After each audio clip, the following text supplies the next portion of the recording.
Hi అండి. ఈరోజు అంశం కార్తీక. కార్తీకం పరమ పవిత్రం. శివభక్తులు, విష్ణు భక్తులు కూడా ఉపవాసాలతోనూ, చన్నీటి స్నానాలతోనూ, దీపారాధనతోనూ, దేవతా పూజలతో తరిస్తూ ఉంటారు. విశిష్టమైన కార్తీక మాసానికి సంబంధించి మనం పాటించే సాంప్రదాయాలు చాలా ఉన్నాయి.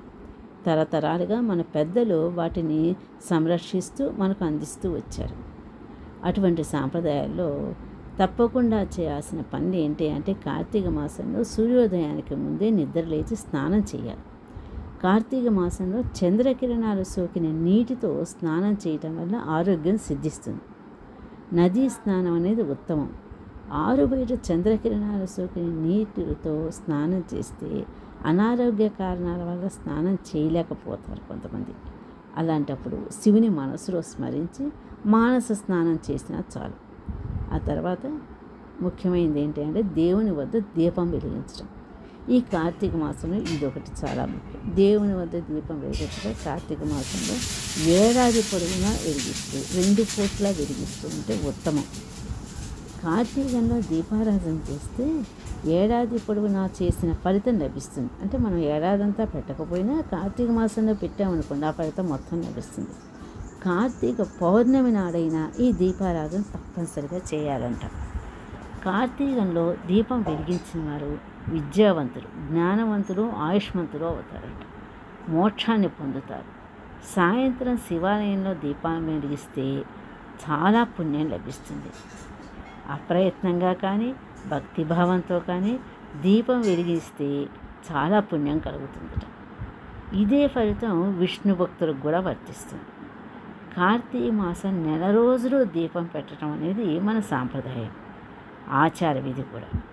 ఏదైనా కారణం వల్ల అంటే ఈ 30 రోజులు దీపం పెట్టలేదనుకోండి, వారు కనీస శుద్ధ ద్వాదశి నాడు, చతుర్దశి, పౌర్ణమి రోజుల్లో అయినా సరే దీపం వెలిగించారంటుకోండి, వైకుంఠ ప్రాప్తి తప్పనిసరిగా కలుగుతుంది అని అంటున్నాను. కార్తీక మాసంలో శని త్రయోదశి కన్నా సోమవారం ఎక్కువ ఫలితాన్ని ఇస్తుంది. శని త్రయోదశి కన్నా కార్తీక పౌర్ణమి 10 రెట్లు ఎక్కువ ఫలితాన్ని ఇస్తుంది అనేది మన పెద్దలు చెప్పారు. పౌర్ణమి కన్నా బహుళ ఏకాదశి ఇంకా 1,000,000 రెట్లు పుణ్య ఫలితం ఇస్తుందట. ఈ బహుళ ఏకాదశి కంటే కూడా క్షీరాబ్ది ద్వాదశి అతి విశాలమైంది, అనంతమైన ఫలితాన్ని ఇస్తుంది అని భాగవతం చెబుతుంది.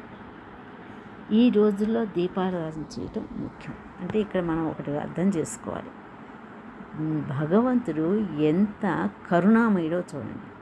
మనకున్న పనులతో ఏ రోజు మనకు కుదరకపోయినా ఇంకా ఆప్షన్స్ అలా ఇస్తూ మొత్తాన్ని మనకు పుణ్యాన్ని ప్రసాదించటం, మనకు మంచి నడవడికని అలవాటు చేయటం అనేది ఆయన ధ్యేయం అనుకుంటారు. అయితే ఈ దీపం వెలిగించేట లక్ష్మి నివాసం ఉంటుందట. దరిద్రం తొలగిపోతుంది, ఐశ్వర్యాలు లభిస్తాయి, దేవతాశక్తులు స్థిర నివాసం ఏర్పరచుకుంటారట. దీపం వెలిగించి పూజ చేసి విఘ్నకారకాలైన తామస శక్తుల్ని, రాక్షస భూత ప్రేత పిశాచాలు దరిచేయరు. ఈ దీపారాధన వలన ఏమవుతుందంటే మనలో జ్ఞానాన్ని వికసింపచేస్తుంది. ఆ దీపపు వెలుగు, ఈ దీప ప్రజ్వల వల్ల ఉత్తమ లోకాలు లభిస్తుంటాయి. ఇవి ఊర్ధ్వలోకాల్ని మనకు ప్రసాదించడమే కాదు, ప్రసాదిస్తూ ఉంటాయి. దీపావళి నాడు దీపాలు వెలిగించటం, ఈ కొరివిని రగిలించటం, దివిటీయాలు వెలిగించటం వల్ల మరణించిన పెద్దలకు ఉత్తమ గతులు కలగాలి అనే ఉద్దేశంతోనే చేయటం జరుగుతుంది. సంధ్యా సమయాల్లో దీపం వెలిగి ఇంట దైవశక్తులు బాగా ఉంటాయని, అటువంటి ఇంట్లో రోగాలు, నిరుత్సాహము, కలహాలు, దరిద్రము మొదలైన బాధలు ఉండవు అని ఘంటాపదంగా చెప్పడం జరుగుతుంది. సరే, ఈ దీపాలు వెలిగించడం తర్వాత ఉపవాసం ఉండటం అనేది ఈ కార్తీక మాసంలో చాలా ముఖ్యం. కార్తీక మాసంలో శివభక్తులు ముఖ్యంగా కార్తీక సోమవారం లింగార్చన చేస్తారు, పూజ చేసి ఉపవాసం చేస్తారు. అలా ఉపవాసం చేసి శివానుగ్రహం పొందుతారు. కార్తీక సోమవారం ఉపవాసం చేసిన వారు, స్త్రీలు కానీ పురుషులు కానీ అందరూ నక్షత్ర దర్శనం చేసి భోజనం చేస్తే శివలోకానికి వెళ్తారు అని ఒక నానుడి. కార్తీక సోమవారం నాడు శక్తి మేరకు శివాభిషేకం చేసి పగలంతా ఉపవాసం చేయాలి. ప్రదోష కాలంలో అంటే సాయంత్రకాలంలో నక్షత్ర దర్శనం అయ్యేంత వరకు శివారాధన చేస్తూ ఉండాలి. కార్తీక మాసంలో సోమవారం నాడు నక్త వ్రతం అనేసి అంటూ ఉంటారు. అంటే ఏంటంటే ఒంటి పొద్దు భోజనం అన్నమాట. అంటే ఒక పూటే భోజనం చేయాలి. పగలంతా ఉపవాసం చేసి నక్షత్ర దర్శనం అయ్యాక దాన్ని విరమిస్తారన్నమాట. కార్తీకం చలికాలం కావటం చేత మానవులకు ఆహారం అరుగుదల మందంగా ఉంటుంది.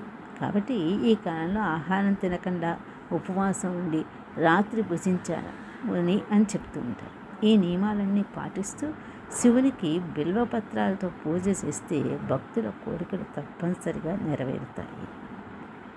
ఇవన్నీ కార్తీక మాసం కనుక ఈ నియమాన్ని మనం కొంచెం లోపలగా ఆలోచిస్తే స్నానం ముఖ్యమే. అప్పుడు ఏమవుతుంది, బాడీ యాక్టివేట్ అవుతుంది. తర్వాత దీపారాధన, చలికాలం దీపాన్ని ఎక్కువ వెలిగించామనుకోండి, ఆ వేడి దగ్గర ఉండి మనం పూజ చేస్తాం. అప్పుడు మనలో ఉన్నటువంటి ఈ యొక్క ఏమైనా నిమ్ము అది చేరుకున్నాయి చలికి, ఆ వేడికి అంత గడ్డగట్టకుండా కరిగినట్టు అవుతుంది. సరే, దీపం ఉన్నప్పుడు మనకు ఏకాగ్రత కలగటం జరుగుతుంది. మనం శివార్చన చేయటము, దేవుణ్ణి మనసారా పూజించడం జరుగుతుంది. ఆ తర్వాత ఈ వాతావరణానికి అరుగుదల శాతం తగ్గుతుంది. కాబట్టి ఒక పూట తిన్నారనుకోండి, అదే బాడీకి సరిపోతుంది.